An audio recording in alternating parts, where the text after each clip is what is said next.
మహాదేవుడును మన రక్షకుడు అయిన యేసుక్రీస్తు వారి శ్రేష్టమైన నామంలో ఉదయకాల మన్నా అనే చక్కని కార్యక్రమాన్ని చూస్తున్న మీ అందరికీ నిండు హృదయంతో వందనాలండి. దేవుని యొక్క మహాకృప మీ అందరికీ తోడై ఉండును గాక. ఎలా ఉన్నారండి? దేవుని కృపలో మీరు మీ కుటుంబాలు క్షేమమే కదా? సంతోషంగా ఉండండి. మీకోసం ప్రార్థన చేస్తూనే ఉన్నాం. రండి, ఉదయకాలం మన్నాలో దేవుని యొక్క వాక్యాన్ని మనం తీసుకుందాం.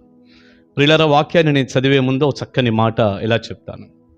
నాకు తెలిసినంత వరకు సాధు సుందర్ సింగ్ గారు గొప్ప దైవజనుడు కదా. ఆయన చెప్పినటువంటి మాటని నేను అనుకుంటున్నాను. గత కాలంలో నేను చదివాను. ఆ దైవజనుడు ఏం చెప్పాడంటే, ఏటిలో ఒక గుళకరాయి ఉందనుకోండి, ఎన్ని సంవత్సరాలు నీటిలో ఆ గుళకరాయి నాంతున్నా, కొన్ని సంవత్సరాల పాటు ఆ గుళకరాయి ఏటిలో ఉన్నా, దానిని బయటకు తీసి అలా పగలగొడితే 2 ముక్కలయ్యిందనుకోండి, లోపల నీటి చెమ్మ ఏ మాత్రమో కనిపించదు అని ఈ గొప్ప దైవజనుడు తన పుస్తకంలో చక్కని మాట చెప్పాడు. ఒకసారి నిజమే, ఏటిలో గులకరాయి ఉందనుకోండి, ఒక నదిలో ఉంది, కొన్ని సంవత్సరాల పాటు నానుతూ ఉంది. నీరేమన్నా అందులోనికి వెళ్ళిందా? నీరేమైనా లోపలకు చేరిందా? లేదుగా.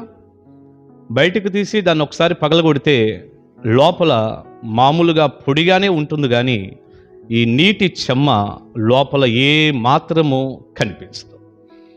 కరెక్ట్గా ఈ మాటకు తగినట్టుగానే ఇదిగో ఈ చివరి దినాల్లో క్రైస్తవులు అనబడిన వారు, దేవుని పిల్లలు, విశ్వాసులు అనబడిన వారు సంవత్సరాల తరబడి దేవుని మందిరాల్లో కనపడుతున్నారు. ఇక వర్తమానాలంటే చెప్పాల్సిన అవసరత లేదు. వందల ప్రసంగాలు వింటున్నారు, వేల ప్రసంగాలు వింటున్నారు. ప్రతి ఆదివారం మందిరానికి వెళ్ళి ఉంటున్నారు. మధ్యలో ఉపవాస ప్రార్థనలు, యూత్ మీటింగులు, స్త్రీల కూడికలు, ఈ మధ్య పురుషుల కూడికలను కూడా సపరేట్గా పురుషులకు పెడుతున్నారు. ఇంకా కుటుంబ ప్రార్థనలన్నీ ఆల్ నైట్ ప్రేయర్స్ అని, ఎన్ని ప్రార్థనలు మీరు గమనించండి. అన్నిటిలో దేవుని వాక్యం నాబోటి సేవకులు ధారాళంగా ప్రకటిస్తున్నారు.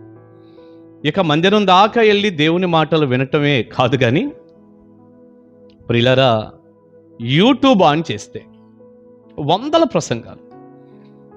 అసలు ఆ ప్రసంగాలన్నీ విని విని విని విని మామూలుగా కాదండి. ఏదో కాసేపు వింటాం ఇది కాదు అది, కాసేపు అంటే ఇది కాదు అది, మరి కాసేపు వింటాం ఇది కాదు అది అంటూ ప్రసంగాల వెంట ప్రసంగాలు, ప్రసంగాల వెంట ప్రసంగాలు. ఈయన బాగా చెప్పాడు, ఆయన బాగా చెప్పాడు, ఇది బాగుంది, అది బాగలేదని విస్తారమైనటువంటి వర్తమానాలు వింటూనే ఉన్నారు. టీవీలో వింటున్నారు, సెల్ ఫోన్లో వింటున్నారు, యూట్యూబ్లో వింటున్నారు, ఫేస్బుక్లో మరలా కొన్ని లైవ్ ప్రసంగాలు కానీ, చిన్న చిన్న షార్ట్ మెసేజ్లు కానీ, ఇవన్నీ ఎన్ని వర్తమానాలు వింటున్నారు. ప్రియులారా, ఇంత వర్తమానాలు వినపడేటటువంటి చివరి రోజుల్లోనండి మీరు జాగ్రత్తగా ఆలోచించి చూడండి. నిజంగా ఏటిలో ఉన్నటువంటి గుళకరాయి మాట ప్రకారం ఆ నీరు లోపలికి ఏమాత్రం పోటలేదు, ఎన్ని సంవత్సరాలు ఉన్నా అన్నట్టుగా ఎక్కువ శాతం మంది విశ్వాసులకి, అందరికీ నేను అంటలేస్తుమా, ఏ వర్తమానం చెప్పినా 100కి 100% ఇలా ఉన్నారని మేము చెప్పకూడదు. అది ఒక తెలివి తక్కువ మాట అవుతుంది.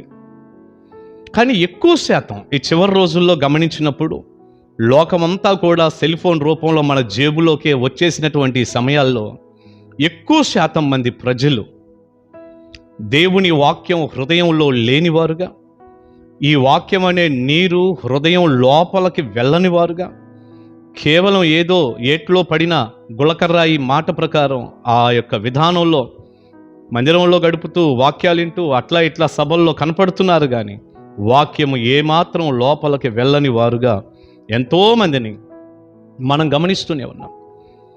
ప్రియబిడ్డ, ఈ సమయంలో ఒక దైవజనుడిగా, ఒక అన్నగా సూటిగా నిన్ను ఒక మాట అడుగుతున్నా. మీ హృదయంలో దేవుని వాక్యం అనే నీరు ఉందా? లేకపోతే ఏట్లో ఉన్న గులకరాయి మాట ప్రకారం, సామెత ప్రకారం అలాగే జీవిస్తున్నారా? వాక్యం హృదయంలోకి వెళ్ళాలి. హృదయంలో దేవుని మాటలు ఉండాలి. ఏదో ఈ పై భక్తి దేనికి ప్రయోజనం లేదు కదా.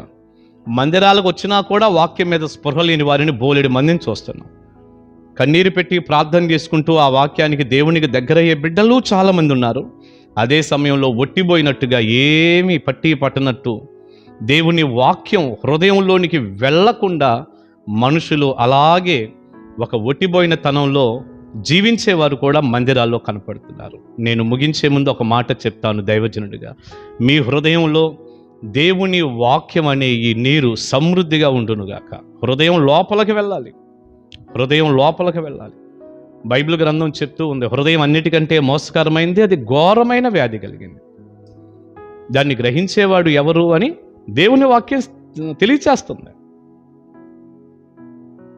దేవుని వాక్యం అనే నీరు హృదయంలోకి వెళ్తే హృదయం మారుతుంది, హృదయం సరిచేయబడుతుంది. దైవ సన్నిధి నీకు తోడుగా ఉంటుంది. నువ్వు దేవుని బిడ్డగా రాణిస్తావు. మీ హృదయం నిండా దేవుని మాటలు ఉండునుగాక. వాక్యం పైనే కాకుండా అంతరంగంలోనికి వెళ్ళునుగాక. ప్రియులారా, ఇక్కడ యేసు ప్రభువారి తల్లి అయినటువంటి మరియ గురించి రాయబడిన ఒక చక్కని మాట ఇలా చూద్దామా?